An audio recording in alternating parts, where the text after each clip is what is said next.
podcast is part of the Sports Social Podcast Network.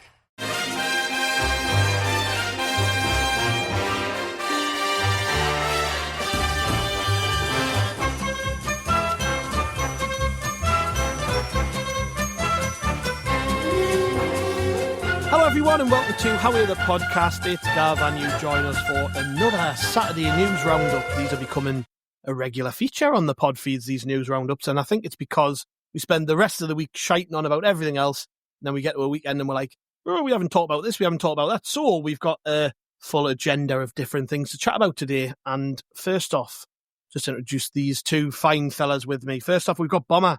Hello, mate. Fine fellas, yeah. Hello, Gav, you okay? Very good, mate. Very good. And also with us is Johnny Hawley. Johnny Blues with us. Hello, mate. All right. It's not quite the sexy introduction that Ant got the other week, but I'll take fine. Well, Johnny Blue, you haven't been banned off OnlyFans as well, have you? Not yet, mate. It's in the post, I reckon. Well, that's enough about OnlyFans. We might get ourselves banned off the pod feeds if we keep talking about stuff like that. I'm going to kick off today by chatting about transfers, and one in particular because we've got to keep up our record of talking about this particular person on every single news pod that we've done since we started them. Main reason being that we haven't actually chatted about this since the move was confirmed.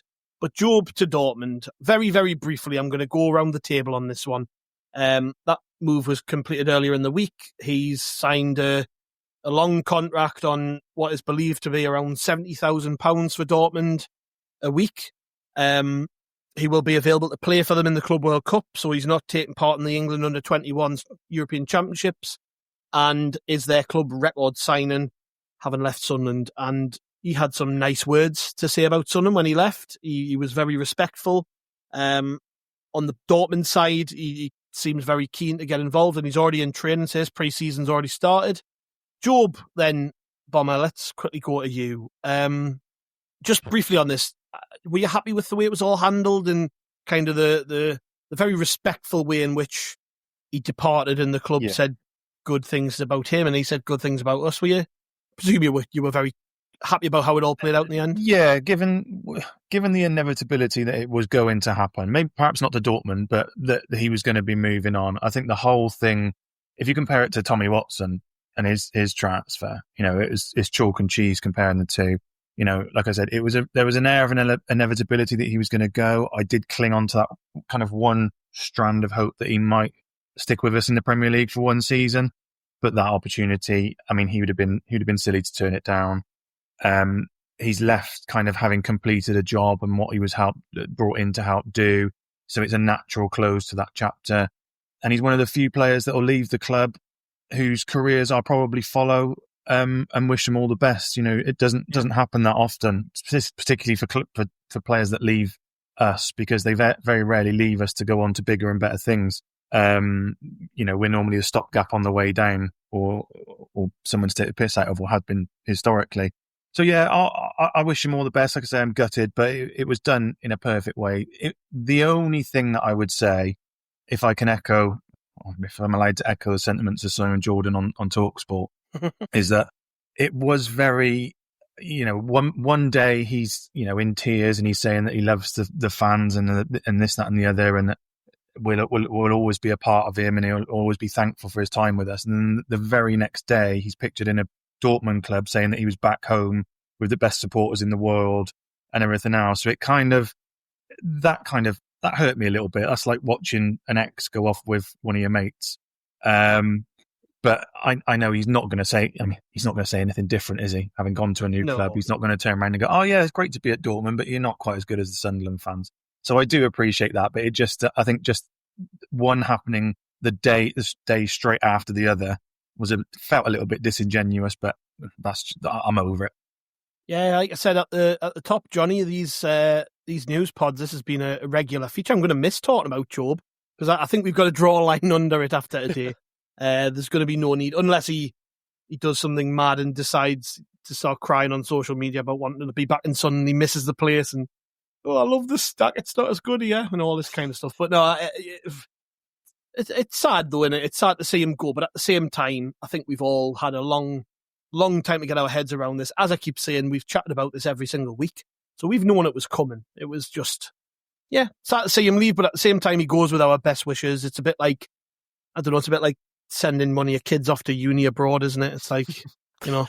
Yeah, I mean, like you say as well, if there's any two people in this world who should have been prepared for this coming, Gav, it's me and you, because the amount of times we've talked about this bloody transfer over the last few weeks. The most thing I'm going to be most sad about is not being able to talk about Jobe on these anymore. But no, and it's only the middle of June, by the way. I imagine if this was the end of August and we were still talking about Jobe, we'd have been like another 20 pods in talking about Jobe. At least it's happened. I mean, now, you're on about 20 podcasts anyway, Johnny. So I'm sure you could get yourself on a Bundesliga one and talk about him every week anyway. I'll start brushing up on my German that I dropped after I left school. But now, look, he goes with our best wishes, doesn't he? He was a great servant for the club. He was pretty instrumental in helping us get promoted. So there's no hard feelings. It's a great deal for the club, I think, financially. Particularly if he then succeeds, we get even more money out of it. So, you know, happy days from that end. And I just hope that if Dortmund end up playing them lot up the road in the Champions League, hopefully Jobe scores a hat-trick and we all get to laud him as a hero once again. But yeah, goes with the best wishes. Sad to see him go, but hope he does well. Yeah. Anyways, let's move on from Jobe, and that is officially the line drawn under that whole topic on these pods. So yes, that is the end of Jobe on the Haway The Podcast feeds. We'll talk about some rumours of incomings, actually, because there's some tenuous links being made with several players, and I thought they were worth a mention since you were on Bomber, as you are now our Transfer Tuesday / Wednesday guy on the website. You put together those pieces which draw together all the rumours that are out there, whether the strong ones are a load of shite. And most of them are a load of shite, but yeah. Yeah, well, that's it. And I think, and to be honest, in the case of most of these, they are a load of shite and very easy, lazy links to make. But we'll start off with a couple of European rumours. First off, one which we had on the website first, actually. It was first reported by a Ukrainian Telegram / YouTube channel, which we've tracked for a little while because they were the ones who actually broke the Nazari Rusin story back in the day, all the way back last year or whenever it was. And Vladislav Vanat is the name of the striker we've been linked with. 20 million euros, plays for Dynamo Kiev. He's currently playing for Ukraine in the under-21s championships, I think. Somebody who's being tracked by a number of clubs across Europe, if you believe what you read. Not someone I've ever heard of, but I'm sure, Bomber, he's a name we will probably hear plenty of. And there's always one, isn't there? There's always one player during a transfer window that you never hear the bloody end of, and they never end up signing for us. I think it was Mendy in the last window. This one could well be this Vanat fella, but can you see us dropping 20 million euros on a 20-year-old who's only played in Ukraine? Because I'm a bit sceptical. Yeah, I was going to say, personally, I don't see us doing it either. If you think he's going to cost the same potentially as what Enzo Lefebvre is going to cost us, and given how we've gone about bringing young talent in, he probably is a really young, talented centre forward. I think for us in particular, having been burnt with Rusin, Rusin, it just didn't work. There's no ways around it. There's no two ways about it. It just didn't work. So I think we might have been, as fans, burnt a little bit by that. So whenever we're then linked with anyone who seems good in the Ukrainian league, we're all of a sudden like, oh, okay, I'm not too sure. Maybe from the perspective of a fan, but I don't think the recruitment team will think that way. They're not just going to... No. If they're not going to write off every player from that end because of Rusin. But I get what you're saying. I think that's probably more a scepticism that the fans would have rather than the experts. Yeah, I think so. And the other thing, you're quite right. The recruitment team will look at it and they'll make a decision. But they'll also need to make a decision. If he's going to cost us 20 million, then at some point we're going to be wanting to let him go for 40 or 50. And is that going to happen? I mean, it's good. He's got, was it Europa League or Conference League? Might be Europa League experience. So, he's got some experience at a very high level of football. For me as a fan, I'm not necessarily wanting that to happen, but I've got, after the last two windows and what the recruitment team have done, I've got full faith in them. So if they decide that he's the man for them, then I'll back it. Yeah. Another name, Johnny, which we've been linked with, Mathis Ablin, who plays for Nantes in France. Another young striker, I think. Somebody else. Again, no idea if there's any truth to this. But it's interesting, with Vanat, with Ablin. There's also been a link with someone called Lennon Miller who plays for Motherwell. All play. I think this is kind of the way we're expecting it to go to a degree, isn't it? That will, because this has been the crack pretty much since Speakman came in KLD. Every transfer window, we link with players we've never heard of. I'm just not shocked to see these random names thrown at us. Yeah, it makes it a weird one, doesn't it, when you're then trying to actually get your head round all the links and who might be coming in, because you basically haven't got a clue who any of them are. Whereas obviously, for better or for worse, the last time we were in the Premier League, we got linked with a few total unknowns, but you'd have heard of some of the players we've been linked with. You'd know who they are. You maybe had seen them linked with other clubs. Whereas this time, like you say, I mean, with the scout network and the recruitment we've got, I think it is quite likely that it's going to continue in the same way by and large, isn't it? Where it's going to be people we've never heard of, people who are under the age of 24, and like Bomber said, I mean, I trust them. You know, they've kind of the proof of the pudding's in the eating, and we're currently sat here. Well done for getting that right, Johnny. It's a big joke there of mine. When people say the proof's in the pudding, it does my tits in. I've heard it on our pod this week. I can't remember who said it now. Yeah, somebody got it wrong. And everyone knows that's one of my bugbears, is that people say that wrongly. So well done, you'd enjoy that. Yeah, I knew you'd enjoy that. But, you know, we're eating the pudding of promotion right now. So they've delivered. You know, they've proven that they know what they're doing in terms of bringing players in. So as I say, and as Bomber said, I've got no qualms with whoever we get linked with, whether we've heard of them or not. But the other thing I'd say is, as you touched on, Gav, just before as well, there's always links with players that crop up early doors, that drag on, and they never turn up through the doors at the Academy of Light. So I wouldn't pay too much mind to these early ones, especially when you think of how many transfers we've made over the last couple of years where we've either heard nothing at all until they got unveiled, like those, you know, some of the signings, particularly last summer, or we hear about them a day before or 2 days before, and then you blink and they're in. So, yeah, I think it's a lot of paper talk, as we'd expect, but I would suspect very little truth in it thus far. Yeah, more paper talk, but names we're probably more familiar with. 2 central defenders, Bomber. Joe Gomez, Liverpool central defender, England international, been there for a very long time, has been linked with a move to Sunderland and Newcastle for around £20 million. And also, another name which doesn't seem to be going away is that of Japhet Tanganga, the Millwall defender, who apparently has a 1.2 million Premier League release clause in his deal. So a Premier League club, if they want him, can get him on the cheap, and he's had a brilliant season for Millwall. I think he got their player of the season. Somebody who was a favourite of Jose Mourinho, wasn't he, at Tottenham? I think Mourinho played him quite a bit there, and for whatever reason, I think he had injuries and just fell out of favour, sort of lost his way with Tottenham, and rather than disappear into the ether, he's actually dropped a league, played regular football, had a really good season, shown what he can do, and is obviously set tongues wagging, particularly with that release clause. And apparently Crystal Palace want him, and also Leeds. But another name that we've been linked with. Interesting, isn't it, that we've been linked with central defenders, particularly ones with Premier League experience. I think we're all expecting to see a smattering of that kind of player throughout the squad come the end of the summer, aren't we? With maybe less so Tanganga, because he's not massively experienced in the Premier League, but still has that experience. But with a name like Joe Gomez, it would be nice to get a couple of players in of that pedigree, wouldn't it, to set us on our way? Yeah, so someone like Joe Gomez is exactly the sort of player that we should be targeting. You know, he's got plenty of Premier League experience. You know, he'll have a Premier League winners medal, and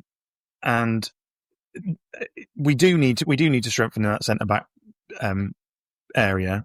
You know, for all we love Luke O'Nien, Dan Ballard, we've lost Chris Mepham. Chances are we're not going to bring him back because we can't guarantee him the minutes. But also, we've got nothing to suggest other than Championship form that either of those two are going to be anywhere near as effective in the Premier League.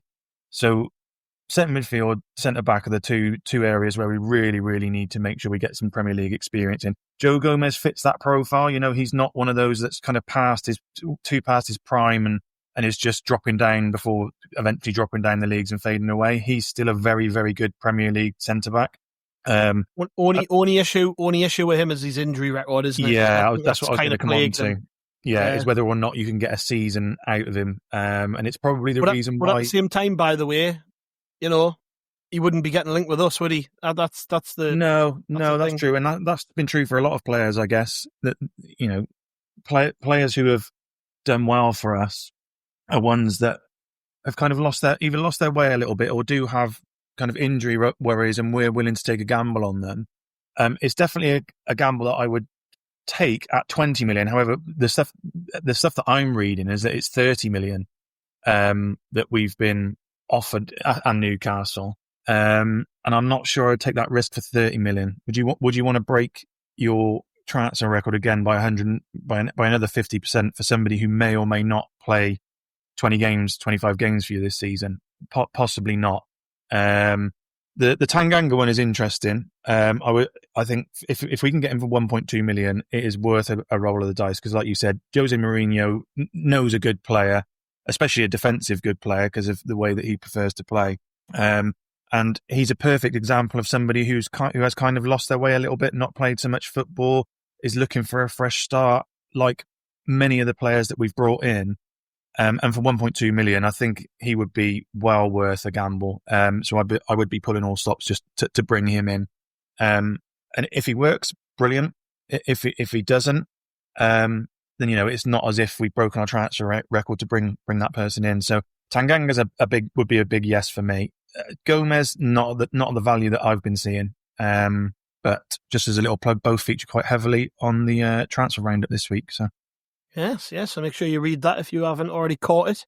It was out on Wednesday this week. We waited a day because of the deadline, didn't we? So if people want to catch that, they can head to rotoreport.sbnation.com, find all of Bomber's thoughts on transfers and shit like that. Anyways, Johnny, tenuous links, or do you reckon there could be something in this? Or, it's very easy to just chuck Sunderland's name in the hat with. I'm always a bit skeptical when I see like a website saying there's like 3 or 4 teams after a player. Just makes me think it's bollocks. I don't know about you. I think especially when it's Newcastle and Sunderland get linked together. Yeah. Like, not to be all small man syndrome, woe is us, but we're not fishing in the same pond as Newcastle anymore. Like, it's not realistic to expect, unfortunately, one of the richest clubs in the world. I know they've got PSR issues or whatever, but they've got a lot of money and they're in the Champions League and, they're competing up the top end of the league. The calibre of player that they need to improve their squad is not going to come to Sunderland right now.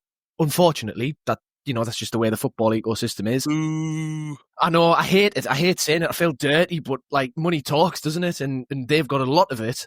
And they've got, unfortunately, they've got European football. So when I see, I agree as well, like there are 4 clubs interested in this player, it does always have that little sniff of like, are they really? But especially if it's like, Sunderland and Newcastle, or when all 3 of us were in the Premier League, it would be Sunderland, Middlesbrough and Newcastle all interested in such and such. And you just think, well, they're not though, are they? Like, what are the chances that it just happens to be the 3 teams who are nearest to each other who are all interested in the same player? They may have expressed an interest in living in the Northeast, mate, and then it's alerted everybody. Yeah, exactly. They've started looking on Rightmove, and us Newcastle and Borough have all gone, right, let's get in there, lads. But I think it just smacks a bit of padding out headlines and articles. But having said that, these specific players, I mean, Joe Gomez, I think, is maybe a little bit unrealistic for the injury reasons that Bombers mentioned, as well as I'm not sure we'll be splashing that much money on a centre-back. I could be wrong. It just doesn't feel right.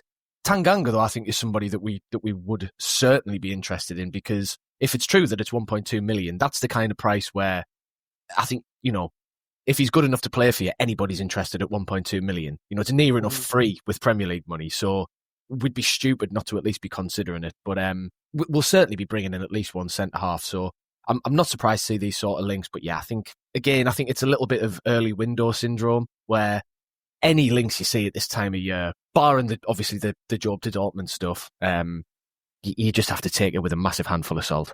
Yeah. Outgoings, we've got one more rumour which came out on Friday, I think, from the Edinburgh Evening News, that apparently Nectar Triantis is wanted by 2 unnamed MLS clubs, and he is on their radar. The general subject of Triantis is quite an interesting one to me, Bomber, because he is a player who's went out on loan, done brilliantly in 2 loan spells at Hibs, being arguably their best player this season, has really, really lit that division up, albeit being the Scottish Premiership, it's not quite the Championship or the Premier League.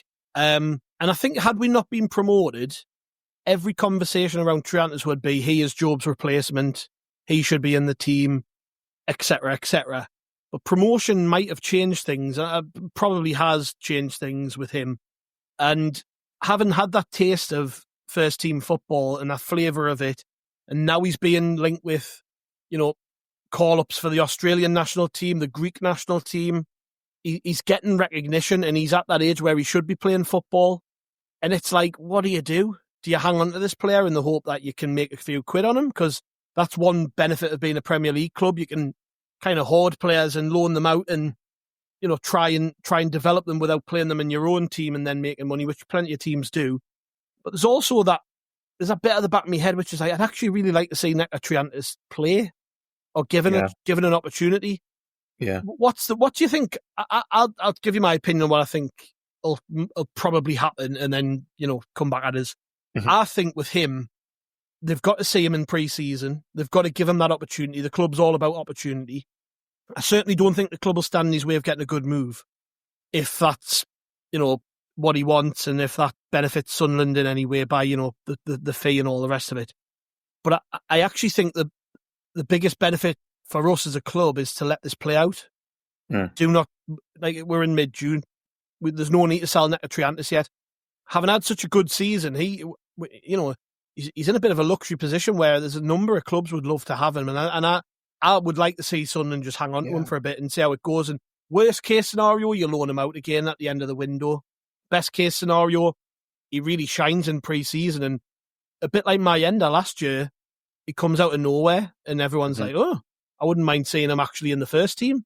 And I just think we've got to be open-minded about Triantis. I wouldn't like to see the club rush to sell him because I don't think there's any need. No, I think exactly the same as you in that regard. I think it would be quite negligent of the club to let him go early on in this transfer window. He deserves a chance, given, if you compare his time in Scotland to Mayenda's time in Scotland, they are polar opposites. And yet Mayenda's come back into the club and has just skyrocketed. So Triantis coming back in, he's already, effectively hitting the ground running, certainly more than Mayenda did returning back to the club. It would be really remiss of Sunderland to go, oh, okay, Hibs are interested, a couple of MLS clubs are interested. You know what, just chuck us a couple million quid and you can have him. You're right, we need to see him in pre-season. I actually would like to see him in the first half of the season, stay with us and get a few chances. And like you said, in January, if it hasn't worked out and it's clear that he's not quite at that level, you send him back out on loan with an obligation to buy or an option to buy to somewhere maybe back to Hibs, for example, but somewhere. But I think he seems too good a prospect and had too good a season last season for us to not give him that chance. And you mentioned about what he wants as well. He's seen all these links, and he must have loved his time at Hibs. But I'm sure front and foremost in his mind and in his thinking is, I want to be a Premier League player. I want to be playing in the Premier League. Yeah, it's like as good as a time he's had at Hibs, and I'm sure they'd love to have him back. Mm. Does he really want to be playing in Scotland again, unless it's for a Celtic or a Rangers? Yeah, it's a bit like us and Ahmad, really, isn't it? Like, he loved his time here. He was great. We all thought he was fantastic, but at the end of the day, where is he going back to? Man United. Here, where's Triantis going back to? The Premier League. It's just not comparable, is it? No. The other thing with sorry to just jump in as well, but the other thing with Triantis that's actually maybe a little bit of a problem is I think he's got 2 years left on his contract, which means having this season be a sort of figure him out and see where he fits in and stuff, it potentially leaves us in a strange position next summer, because if he does a Mayenda and just turns into a world beater and looks brilliant, we're going to get to the end of the season and we're going to have a young prospect who's shone in the Premier League with 1 year left on his contract and potentially some big boys circling.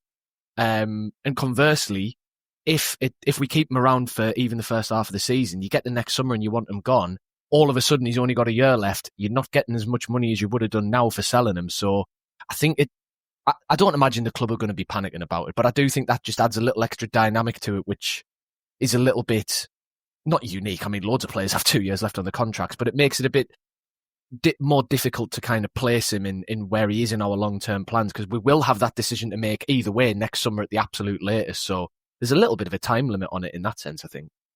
And good and fair play to him. You know, he's done what a lot of players haven't done. He's gone out on loan and he's made full advantage of it. You know, he's learnt a new position. He's absolutely killed at playing in midfield, and he's not. People might think he's a defensive player, but he's not. By all accounts, apparently he's been playing between an 8 and a 10 for Hibs, and a bit like Jobe, a box-to-box midfield player. So fair play to Nectar Triantis. He's kept himself in the conversation. We're talking about him now. We're not talking about Pembele, Bar, Ekwa, all these other players who went out on loan and have done nout, really.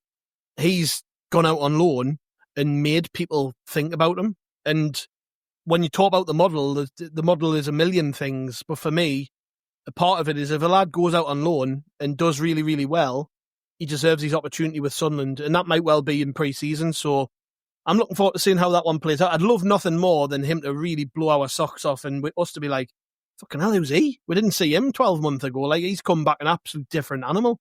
That's what I want to see. I would love to see that. And I think Chris has been a big advocate of that on the pods in recent weeks. Chris would really like to see Nectar Triantis get an opportunity. And I know it's a big jump to the Premier League. We haven't even seen him in the Championship, really. But he's got to get his chance in pre-season, and I'm sure he will. Moving on slightly, season cards are back on sale using the new ticketing platform SeatGeek. As of right now, and I'm refreshing my page, so I'm buying a bit of time here. As of right now, there are 687 season tickets left available.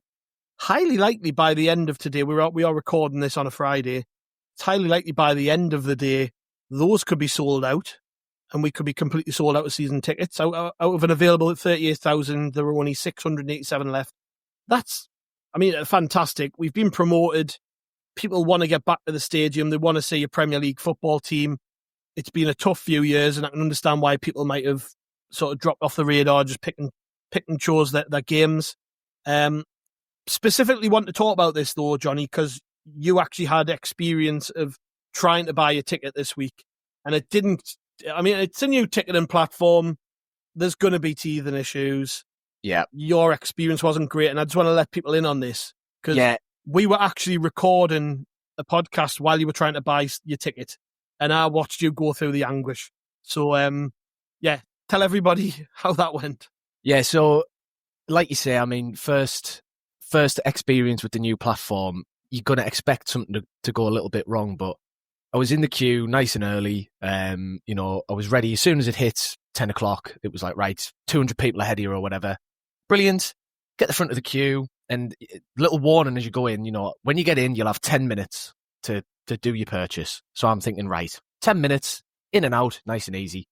Get in, one option, buy season ticket, click buy ticket, and you go to an error screen. There's no price list for this item. So then I immediately started panicking and sweating and going through the emotional ringer immediately. I was like, oh no, please let me buy a ticket. I'm going back, I'm refreshing. And there was, I think one of the other lads in the chat also, in our group chat was having the same problem. So at least I knew it wasn't just me, but that went on for about 5 minutes or so. And I'm starting to panic now thinking, why, I only get 10 minutes here. It felt like 2 hours. It felt like 2 hours. I'm thinking, why, I've only got 10 minutes. I've used 5 refreshing the bloody page. Get through eventually. Go on the seat map, get the seat. And this might just be me, but I'd seen a price list that said they were all £30 more expensive than last season. They were not £30 more expensive. They were £100 more expensive than last season when you actually got to the basket. So that, as I say, that could just be me, but that was a bit of a, I see how much I'm paying as we got through. And even on the basket, there was a pay in installments option, but there was about 9 different things you had to enter. And you weren't pre-selecting them. That was like, choose your down payment, choose your repayment schedule. And I was like, I haven't got the time to work this out.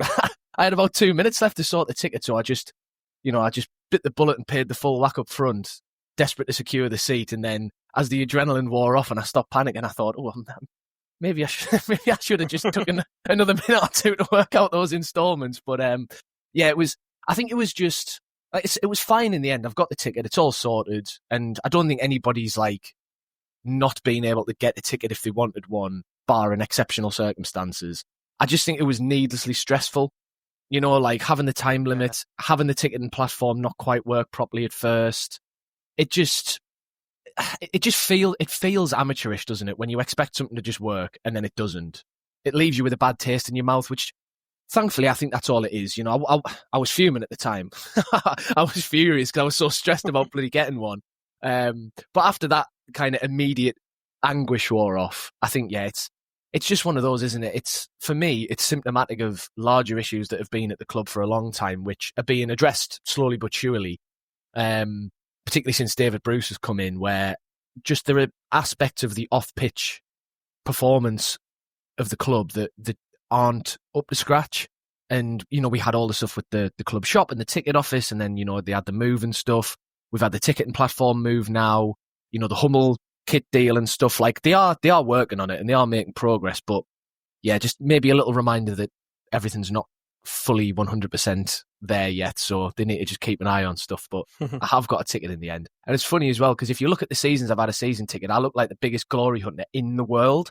I've had a season ticket for the 10 years we were in the Premier League last time, then I had to give it up because I moved away for uni as we went down, and I finally got one back now because I can finally justify coming back with the you know, because I'm in Leeds, so it's, you know, 19 return trains a season for a season ticket, or 23 if it was the Championship. And now I'm coming back in the Premier League. I'm just a glutton for punishment as well. My last season was a relegation.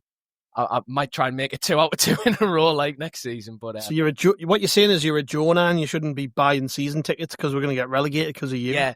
Actually, nobody else had issues. The club were just trying to sabotage me and stop us getting a ticket because they know it's a bad omen. But yeah, I mean, like I say, long story short, it's all fine in the end, but just not up to par at this moment. But, you know, they've got time to improve it before the season proper, so I'm sure they'll be fine.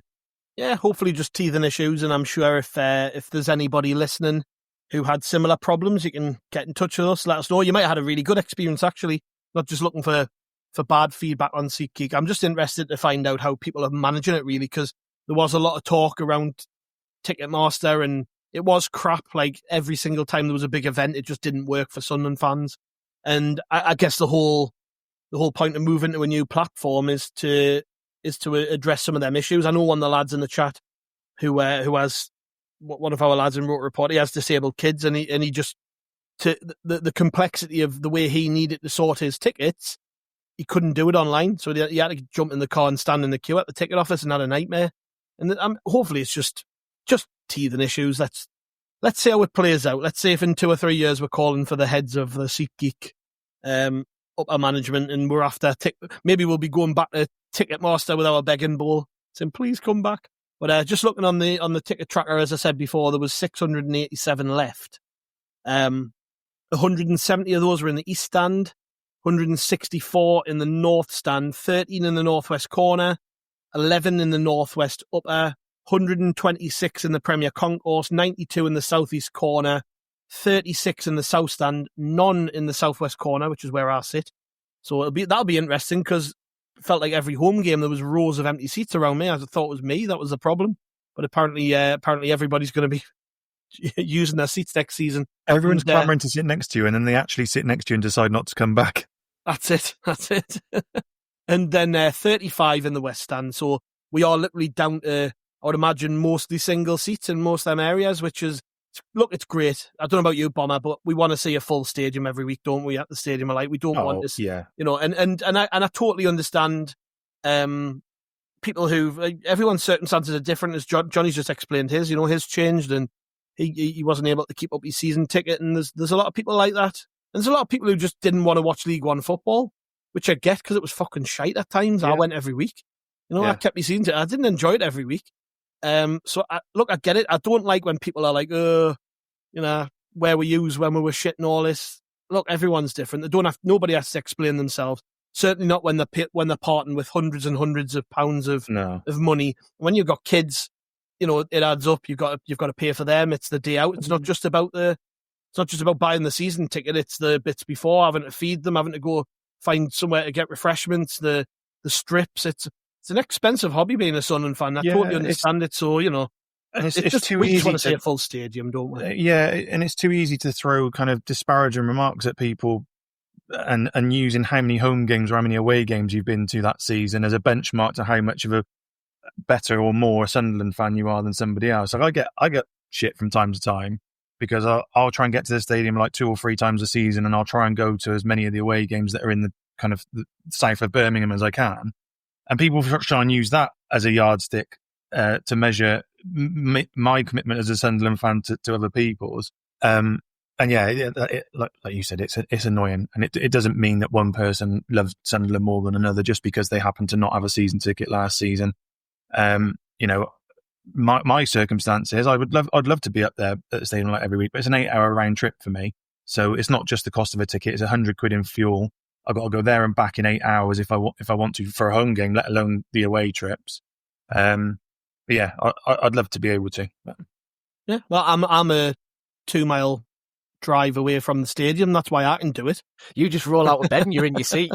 That's it. You know, that's it. And I understand. I'm fortunate, and if I lived away, I wouldn't be able to get to every game. It's just fact of life, isn't it? Like I just don't like that. I've seen a load of that on social media. People like it was the photo of the queue at the ticket office. I think I seen somebody post that and was like, you know, where were all these arseholes and all that? I just think, get out with yourself, man. You're not a better person because you were able to go to every game. But also, you can guarantee the same people would have been bemoaning the empty seats in the League One days. Yeah, saying, why there's nobody here? Why don't people want to come and watch? And then people come back, and then it's a problem again. Like a football fan's mind will find anything to whinge about, you know. But we're all the same deep down, really. We all just hate everything, so we're never happy. We saw at the end of the season how important a full stadium was to getting promoted. So if that helps us stay up next season, I'm over the moon. Well, you know, that's the thing, isn't it? It's not about actually how many people are in. A full house is obviously better, but we need people behind the lads. That's the big thing. We saw that particularly in the playoffs. Everybody was united. Everybody was, you know, pulling in the same direction. There was no, you know, groaning and booing when we went off at half time against Coventry, even though we were a bit naff in that game, really, performance wise, in terms of like going forward and creating stuff and that. But people just, you know, accepted it and just focused on the result. We need that this season. Yeah. Well, there's a big difference, isn't there, between having a full house that doesn't say or sing or back the team and having empty seats. Yeah, actually, I would say having a full house that is deathly quiet is probably worse. Yeah. So let's hope we shift the rest of them tickets. Let's see a full house every week in the Premier League. It's going to be great. We'll blast through a couple of other little bits. Why not? International roundup. Don't know if anybody watched any of these games, but Trey Hume and Dan Ballard played twice for Northern Ireland. Both got a full 90 minutes, which makes me worry when you're like, oh God, just don't get injured. But they were both fine. Trey Hume actually captained Northern Ireland in both of those games, which I think is a big feather in his cap, and it shows just how well thought of he is. He's a leader, and he. So it was nice to see Trey Hume and Dan Ballard get through them games unscathed. They lost 2-1 to Denmark and then beat Iceland 1-0. So they'll be off on their holidays now, presumably getting ready for pre-season and enjoying themselves, and they've earned it. So let's just hope that whatever was going on with Ballard's shoulder, because we saw the tape on it, didn't we, when he was struggling to get his shirt off when he scored that goal against Coventry. Let's hope his shoulder's all right for pre-season and they come back in ready to go. Other than that, we've got Chris Rigg and Matty Young both playing for England in the Under-19s European Championships over the summer. That kicks off on Saturday, so today, as people are listening to this, with a game against Norway. Tommy Watson's actually also in the squad, if you're interested. He scored in one of the warm-up games this week. The first game kicks off... Yeah, Tommy Yu. They kick off their tournament with a game against Norway. Saturday, 3:00 kick-off. That is live on the BBC iPlayer and Red Button. All of the games, actually, from this tournament are live on the BBC iPlayer and Red Button. They then play Germany on Tuesday, 6:00 kick-off, and then the following Friday play Netherlands. That is also a 6:00 kick-off. Like I said, all those games are live on the BBC, so I'll be watching some of that, I think. Let's see. I would, just because there's no else to watch, but I'm only really interested in international football if any of our players are involved anyways. So, hopefully the lads get through that unscathed. Again, I'm just praying that they're okay for pre-season. These are important players, so it's particularly Chris Rigg, who's been virtually an ever-present in the last season. So, Let's hope they get through all of that. And I'm going to grab your thoughts on this. So, Sunderland's answer to Wembley Way, how they've named it, the new footbridge which links the Stadium of Light up to Keele Square via the Sheepfolds, and it's been named Keele Crossing. I wanted Regis Bridge. I don't know about anybody else, but I was dying for that one. It's time to riot now. Time to riot in the Sunderland City Centre until it's renamed. Yeah, let's start looting and burning. Come on, lads. That was a joke for legal purposes. Yes. Don't do us for that one. But by that one, though, well, I said Sunderland's answer to Wembley Way kind of tongue-in-cheek, but it is going to look good, isn't it? Yeah. When you have that lead up to the stadium, particularly in the summer, and you've got everyone in the brand new red and white shirts on the way to the game from the town, having had 3 or 4 pints before the match. It's going to look good, innit? I'm really looking forward to seeing this. Yeah, it could and it should be our answer to Wembley Way. Like, if you just think stepping off that tube at Wembley Park and then coming out onto the steps, going down the steps, just looking at everyone going down, or it's not a bridge, but down Wembley Way. To have that with the stadium as your backdrop, as you get closer and closer to it, yeah, it could and it should, and I hope the club actually utilised that, because I don't know what they can and can't do with it, but to utilise that as a main thoroughfare for fans and do something that enhances that match day experience of even just getting to the match before you even got into the stadium, we could really make that. Sunderland Football Club could almost take ownership of that, not in a legal sense or a financial sense, but almost like that's in the way we took over Trafalgar Square and Trafalgar Square became Sunderland. That Keele Crossing could become Sunderland AFC, or synonymous with it. So yeah, it's interesting. Like you said, I'm just picturing now, like 25, 26 degrees, sunshine, everyone walking over in their pristine, fresh red and white stripes, with taking their kids, taking their loved ones, etc., all singing down across the crossing and towards the stadium. Yeah, it should be good. 25, 26 degrees is ambitious for Sunderland, mate. That's happened once in my life. I was going to go into 30, so you had already come down from 30. A couple of other little bits just to round off on, Johnny. We've announced a friendly with Sevilla over in Portugal. So that completes our little jaunt to the Algarve. I think the other game we play, is it Sporting Lisbon, or have I made that up? Who's the other game? I put you both on the spot there. It is. Is it Betis? But Real Betis. No, not at the stadium. God, we're a good news podcast. We don't even know what we're talking about. We know everything else. And we keep nearly getting in legal trouble because I'm starting bloody riots and Bombers selling off the bridge to the club. It is Sporting, by the way. In that little moment, I've managed to catch up. So, yeah, we play Sevilla on the 19th, which is they're both 8 o'clock kickoffs, by the way. They're on the same time as us, Portugal, aren't they? Yes. I tell you, fucking useless, us. Yeah, so we play Sevilla on the 19th. That's an 8 o'clock kickoff. And then Sporting Lisbon 2 days later, both at the Estadio Algarve. There is one more game to announce, which clubs still haven't filtered that news through. Hopefully that'll come over the next few days. That'll be played on the 10th of August, presumably at the Stadium of Light. But the lineup looks pretty good now. Gateshead South Shields doubleheader, which is always a good way to kick off pre-season. Then 2 games in Portugal against really good opposition. Craig Gordon's testimonial at Tynecastle against Hearts, which, it's not too far for people to go up to Edinburgh, and it's a good day out on the drink as well, easy to get to by train. And there's actually a meaning behind the occasion. It's not just a friendly. Then we play Hull on the Tuesday, which again isn't too far away for people, 2.5 hour drive from Sunderland, and then Real Betis on the following Saturday. So looking good, the pre-season schedule, isn't it, Bomber? I think nice mix of teams there for us to play. It is, yeah, and it's a good test as well. And one thing I wanted to make sure I mention is how much just goes to show how much of a sliding doors moment promotion is, because our pre-season schedule, all right, takes us to Portugal to play Sevilla and all these other teams, and then we come back and we play teams that in the top 5 divisions in Europe and are competitive in those divisions. And then you click into Sheffield United's confirmed pre-season schedule, which is York City, Rotherham, Burton and Chesterfield. And it just, I'm not disparaging against any of those clubs, but it just shows what a sliding doors moment that would be. Because if we hadn't have gone up, our pre-season would be, they'll spend a couple of weeks in Portugal and then we'll come back and we'll play North Shields, South Shields, Blythe Spartans and Middlesbrough. So yeah, I did think it would be it was worth mentioning. But yeah, it's an exciting lineup. It definitely is an exciting lineup. Yeah. And hopefully a load of fans get out there to enjoy a bit of sunshine and support the lads. Yeah, that's otherwise known as the stay in your own bed tour, isn't it? Yeah, Basically, yeah. It's the Gav to the stadium of light distance tour. That's what that is. You know what I mean? Nowhere that you cannot walk to. Aye. And last but not least, Simon Grayson, our former manager, has landed back in the northeast with Hartlepool United, and their fans seem absolutely over the moon with that. I don't know if you checked the replies on Twitter to the tweet that went out confirming his appointment, but they are just absolutely fed up with their own appointing shit managers. I don't think it's actually that bad a move, if I'm being brutally honest. Like, he was way out of his depth at Sunderland, but for a National League team, not a bad appointment.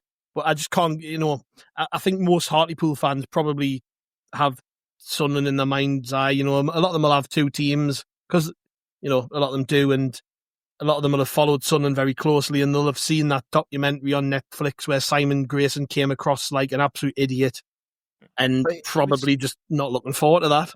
Yeah, I mean, he looked silly on there, and he was rubbish with us, but he was all right at Preston, wasn't he?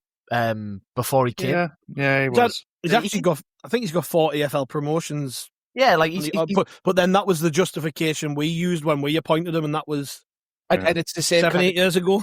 Yeah, and it's the same kind of justification that we used when we appointed Parkinson as well. In yeah.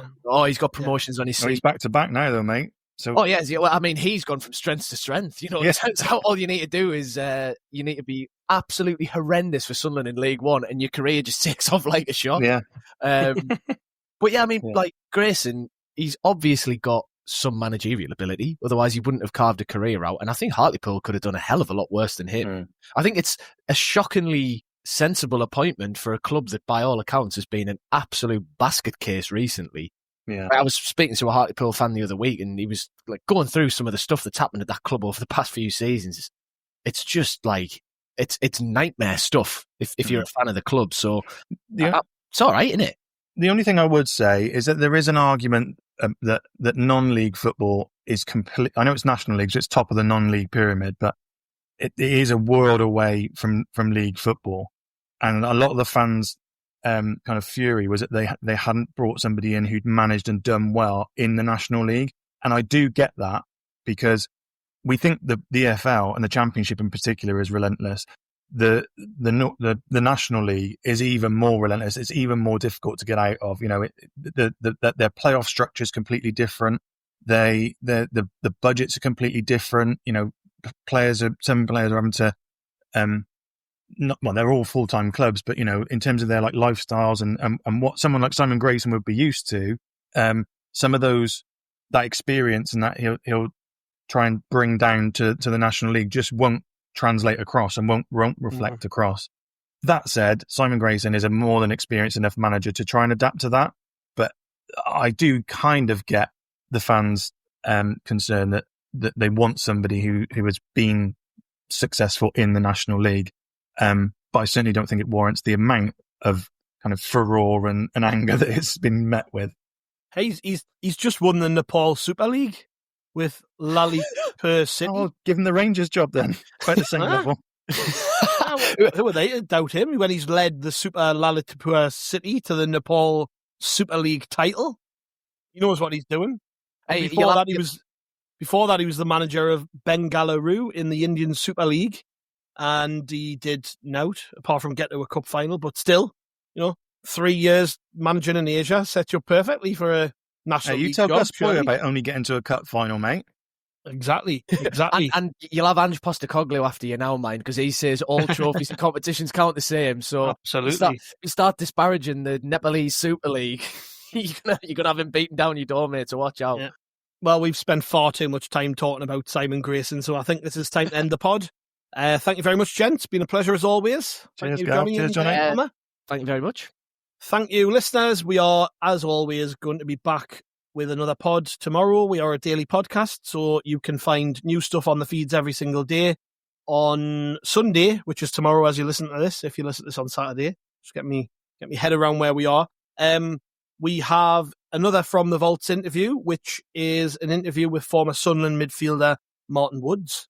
Really interesting chat which Chris had with him a couple of years ago, which has never seen light of day. We've never released that one, but you would now get to listen to that. And if you missed it last week, we had an interview with Michael Turner, former Sunderland and Hull defender who played for Steve Bruce in the Premier League. So there are some other bits and pieces on the feeds which you might have missed. Make sure you check back. On Monday, there will be an On This Week pod as well. So plenty to come on the Haway The Podcast feeds and also on the Rote Report website, rotereport.sbnation.com. Bomber will be back on Tuesday with Transfer Tuesday, hopefully to bring us some new stories about what's going on in the world of Sunderland.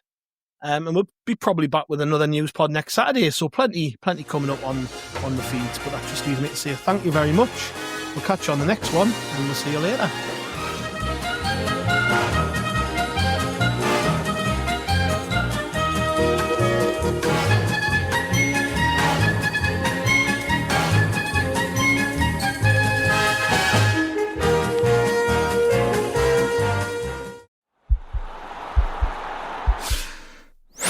This podcast is part of the Sports Social Podcast Network.